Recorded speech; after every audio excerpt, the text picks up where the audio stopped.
Recording started.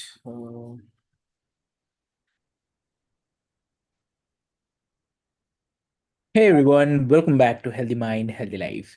I'm your host Avik, and today we are diving into a truly extraordinary journey that bridges the gap between life, death, and what lies beyond. So, dear listeners, have you ever wondered, what happens after we leave this world? Or, can we still connect with those who have passed? So these are the questions. I was thinking I'll just put this on. But our guest today, Scott Allan, has not only exposed these questions but has made it his life's work to provide answers. So welcome to the show, Scott. Thank you. Good to be here. Lovely, lovely. So, before we start, I'll quickly love to introduce you to all the listeners. Dear listeners, after spending 30 years as a compassionate funeral director, helping families navigate the loss, Scott has experienced a profound spiritual awakening that led him into the world of mediumship. Now, an internationally recognized evidential medium, author, TV personality, and host of the Enlightened Life podcast. So, he's also known for bringing healing messages from the spirit world to those in need. So, his incredible ability to connect with the loved ones who have crossed over has drawn audiences worldwide, from the sold out events to top podcasts like the Forbes Factor and We Don't Lie Radio. So his journey is one of the transformation, discovery, and a calling that he never expected. And today he will share his experiences, how his gift unfolded, and what he's learned about life and the afterlife through his work. So welcome to the show. Thank you. Thank you so much. Lovely, lovely. So, Scott, many people might be skeptical or even afraid of mediumship. So, did you ever uh, feel resilience at first? Uh, or did you embrace it immediately? Oh gosh, no. I didn't embrace it at all. I was somewhat Uh-huh. skeptical myself. I didn't. I wasn't cynical though. I believed that it could be. I just didn't recognize it within myself for what it Yeah. really was because there were too many other things that it could have been. Mhm. And I. It took me a while. It took me several years to really come to terms with the idea that okay, well maybe there is something to this. So it was not quick. Understood. Okay. And that's a powerful journey. It's fascinating, like how life presents us with the paths that we never expected, and also at the same time inspiring to see how you embraced. So that's something, Right. yeah. And on the other side, uh like you mentioned that your mediumship began in a way that you didn't anticipate. So what were some of the first signs that made you realize that you were connecting with the other side? Well, it started, even back when I was at the funeral home, feeling that I knew that spirit was around me. I could hear them walking up and down the stairs. I could hear them above me. And I thought, well, that's kind of odd. Maybe the place is haunted. I hadn't anticipated that that would be the case, Yeah. but maybe that's what it was. And then when I sold a business and I left, I started to hear my voice being called on recordings. If I was recording something, I would hear my voice or a voice calling my name. And I realized that if I took a recorder out somewhere and I asked questions, I would sometimes get answers back on the recorder for me. And I thought that was really odd. And then I started to smell things and feel things and hear things, even just in the room. I would hear my name being called. Mm-hmm. And it was really after a couple of years of that, it got a little bit frightening, to be honest with you. And I had reached out to a woman who is a medium who I'd met along the way. And Okay. I told her that I thought I had some kind of spirit after me. I was fairly comfortable at the time that it wasn't anything mental because other people could hear it on the recordings as well. So it wasn't like it was just me. If I was the only one that could hear it, I would have been really concerned. But Mm. other people could hear it as well. So I was able to eliminate that pretty quickly.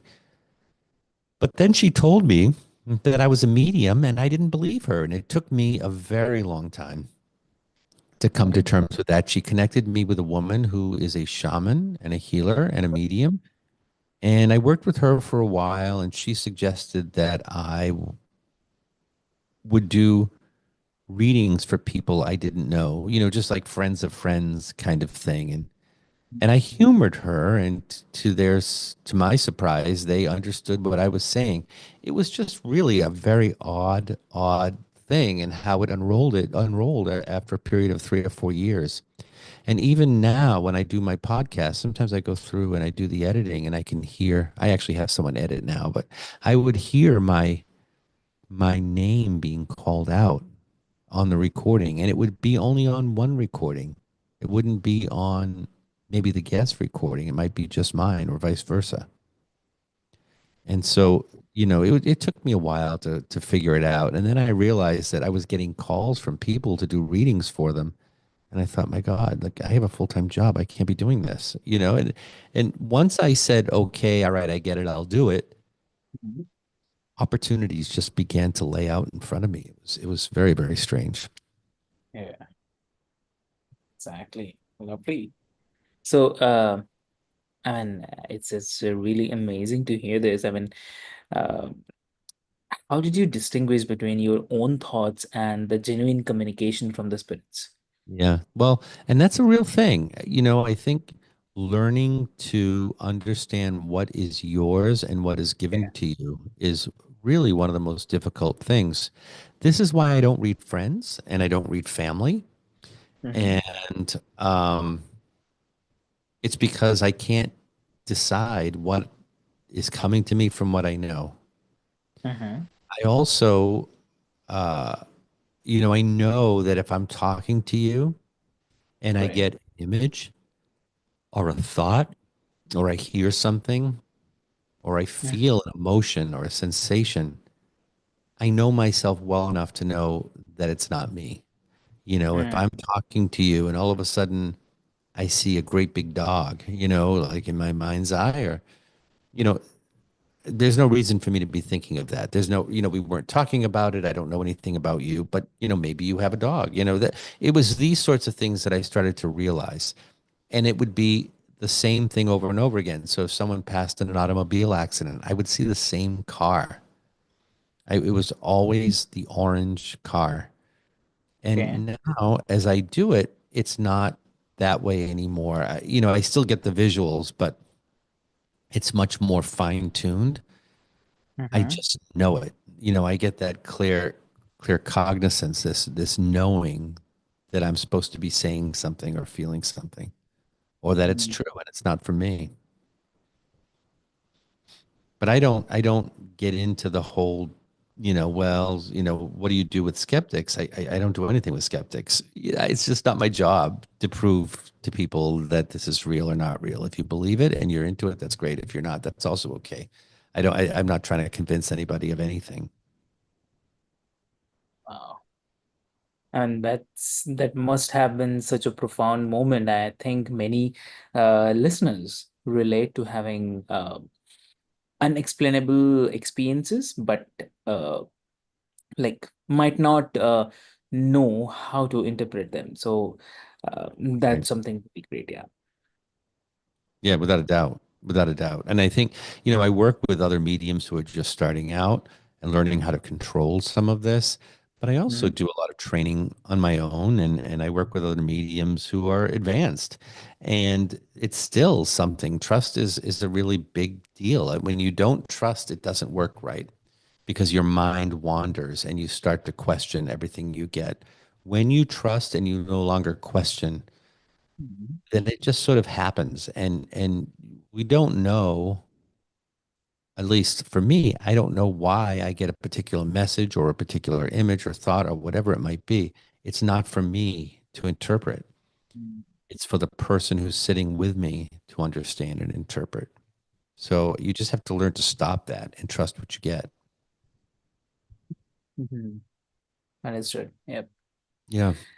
And also from here, like mediumship, because I'm really kind to get deep inside it, but I know time is constrained. But then also, uh, mediumship and healing through the spirit messages, it's really something which attract me. I mean, one of the most moving aspects of your work is healing, and it brings to people. So if you can share kind of particularly memorable reading that had a deep impact on someone. Yeah. I can't give names, but I did just come out with Uh, my book, In the Presence of Light, and I have some short readings in there that I was able to get permission for hmm, in the book. And sometimes it's those silly moments. The healing comes in knowing that our loved ones are okay and are still aware, you know. yeah. And I remember there was one reading in particular that I had, and it's in the book. Um, they the person was sitting across from me. The mom came through, and the mom had said, Hmm, sort of jokingly, that they forgot to put on my hmm, stockings, and I never went anywhere without stockings. I slept with stockings. And they said, "Yeah, my mom always did, but I can't imagine we didn't put them on her." I hmm, said, "Well, she's telling me that you didn't, that you didn't put them on her." So he called after he left. He called his cousin, hmm, who had been a pallbearer carrying the casket. And when they were standing at the funeral home, hmm, they opened the bottom of the casket to lower the bed down. And he realized that she did not have her socks on. It was just her bare feet. And interestingly enough, he said, I didn't think about it. hmm, I just thought it's not really important. So he never mentioned it. But when hmm. this gentleman called him, he said, "Yes, I remember. That is very true." And he was Oh. kind of blown away. And it wasn't said in a way that was, combative or accusatory. It was almost comical. Like, you need to know Hmm, this isn't about the socks. It's about me knowing enough to be able to tell you that this happened. And I shouldn't have been able to, except that I'm not really dead. I'm still here. I'm just in a different form. You know, energy hmm, is neither created nor destroyed. It's just changed. And that energy, we are all energy. It just continues to exist.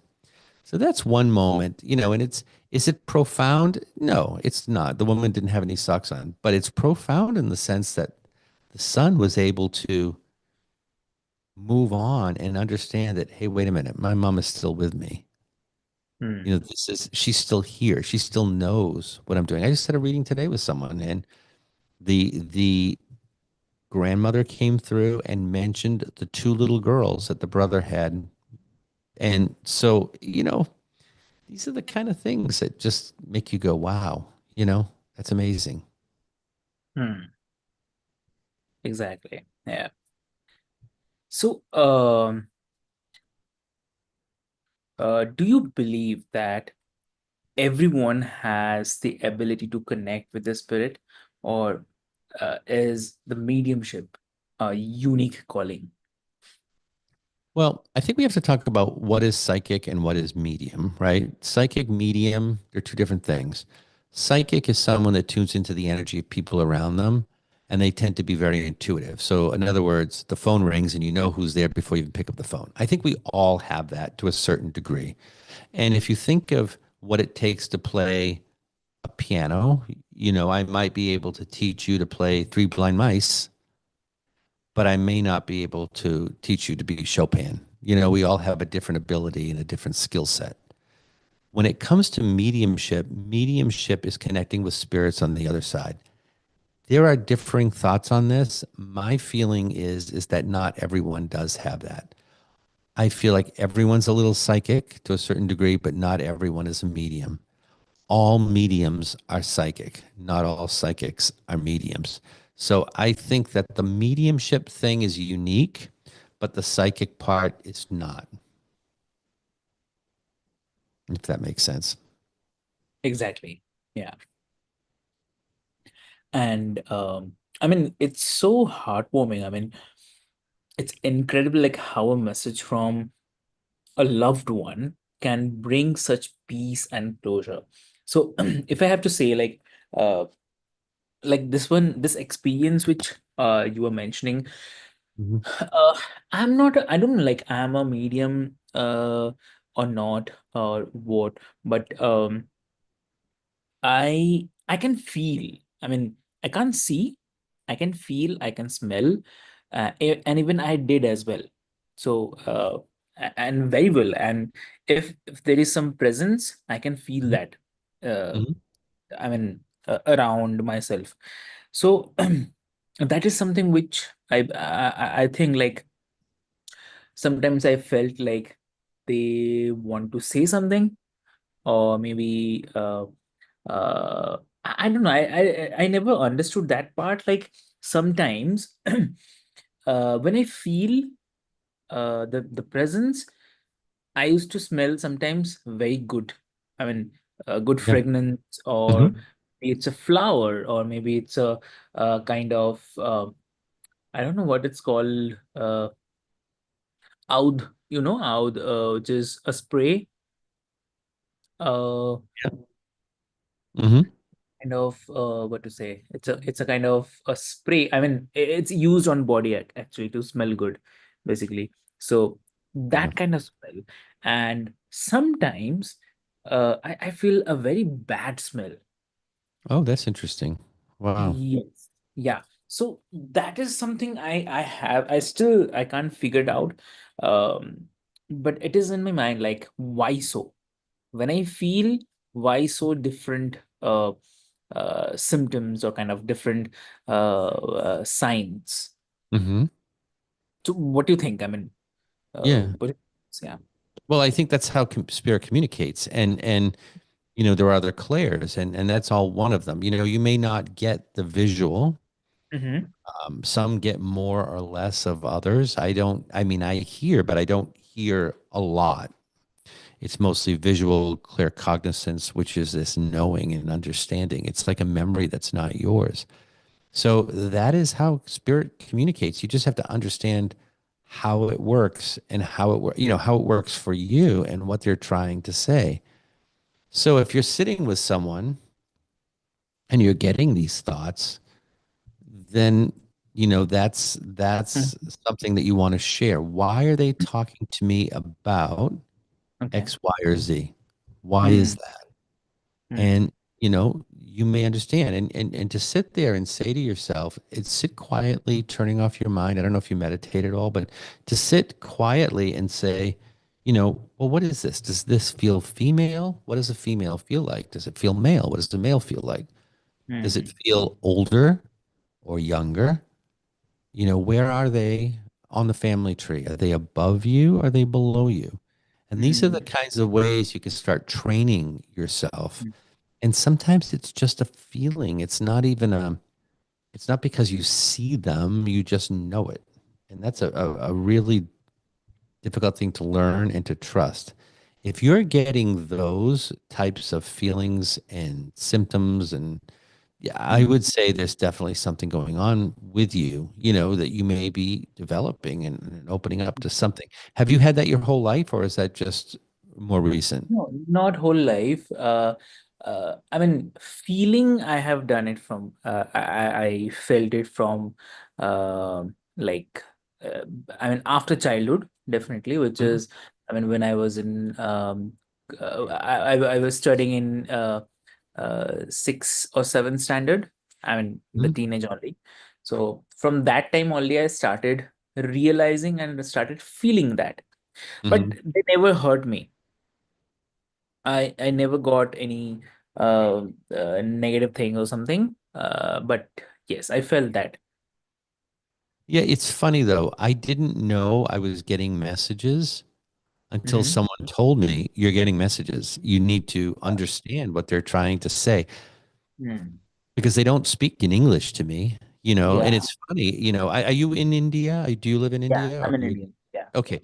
I had a reading with someone who was in the States, but her family was in India, her grandmother or whomever. And she had said to me, well, during the reading, her grandmother came through and I delivered whatever it was that we talked about. And she said, "Oh, that's so interesting because I went to another medium once, and she said that she wasn't able to pick up on my grandmother because of Mm-hmm. the language barrier."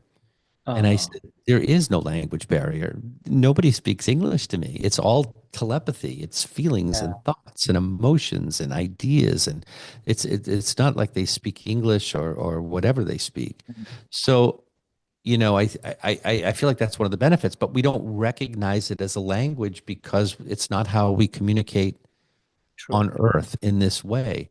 And so they put thoughts in your head, they put ideas and pictures, and sometimes you Mm. hear things and smell things. And that's just them saying, hello, we're here. Wake up, wake up. I'm giving you a message. I'm giving you a message.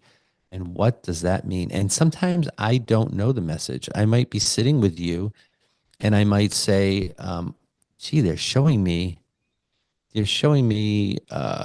somebody's diabetic. Like she was diabetic. Like oh yeah, yeah, definitely she was diabetic. Or why are they talking to me about all the t-shirts? What are all the shirts? Why am I getting all the shirts? What's with the shirts?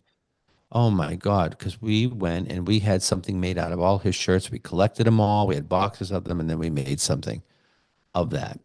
So these are the kinds of things that come up. I don't always know what they mean, you know, Yeah. but that's how it works. Strange. Really strange. I mean, It is. It's a different thing. It really is a strange thing. correct. Yeah. And also, like, I mean, you have read for people all over the world, Yeah. the celebrities, and have appeared on major TV shows and the podcasts. So, what has it been like sharing your gift on such a large scale? Um, it doesn't feel very large to me because I'm just me. So it's kind of funny. Like I don't feel that. I don't Uh-huh. feel like, fame is not a word that I would associate with myself. I don't feel like I'm famous in any way. But I have been lucky to share my Mm. gift to do readings with people from literally all over the world. And I am able to do that. The TV show that I'm on is on Amazon Prime, and it's also on network television in Ireland. If you're in Ireland, it's there as well. I don't think fame isn't the word that I would use. But I do think that just to be able to use the gift and share it with people is humbling. Really, it's a beautiful thing. I don't know why I can do this. I have no idea why I was chosen to do this because I really feel like I was chosen. It was, somehow I got it. I think that just being able to do this is incredibly humbling because I know everybody cannot do it. And Mm. I'm really happy and proud to be a part of a group of people that somehow have this ability. But Yeah, I tend to be a little more humble about it than that. I don't feel it doesn't feel like it's such a big stage for me, you know. exactly. Yeah. So, I mean, that's really, really awesome. And also you have a book coming out soon. So it has already published, or it's Yeah, just it's out. The book is out. Yep. okay. It's called In the Presence of Light, a funeral director's journey from mourning to mediumship. It's available everywhere books are sold. But if you want to grab it, you can find it on Amazon. You can find it on Barnes and Noble and all kinds of booksellers, Goodreads. It's everywhere. Wow, that's really, I mean, it sounds like a must read. So I know that so many listeners will want to dive deeper into the story and the teachings. I'll mention all the links into the show notes, dear listeners. So I have to Sure. say, like, what an incredible conversation, Scott. I mean, Thank you. it's a Thank you for great having me. one. and also helping me understand my queries as well, which I shared. So that's a really really great one. And um, so for the listeners, like whether you are a believer, a skeptic, or simply curious, like I hope today's episode has opened your mind to the new possibilities. And if you want to learn more about Scott, his work, or upcoming events, check out the links. I'll put it in there into the episode description. And of course, if you have enjoyed this episode, don't forget to subscribe, leave a review, share it with someone who need a little light today. So with this, until next time, keep your mind open, your heart full, and stay tuned for more on healthy mind and healthy life. So thank you so much. Thank you.